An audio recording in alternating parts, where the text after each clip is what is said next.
As I said in the last video, these problems are quite easy because the equations are simply saying you're going to take the speed of the kayaker, let's say x, plus the speed of the current, y, and then what is their speed when they're going with the current. And as you can see, here's our little guide from our tutorials. You see this super smart math kid often talking us through problems. Well, yeah, he's on vacation camping, getting a little break from all of the videos that he makes. And when he's going downstream, he's going at 7 miles per hour. So we're going to say his speed plus the speed of the river is 7 miles per hour.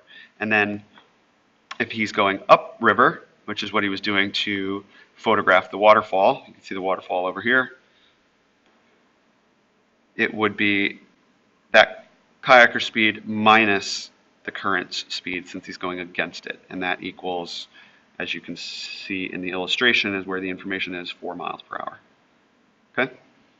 So, as I said in the earlier video, we're going to just add these together and you get 2x equals 11, and then dividing both by 2, you get x equals 5.5. Okay? And now we need to substitute back in. So we can say x plus y equals 7. And if x is 5.5,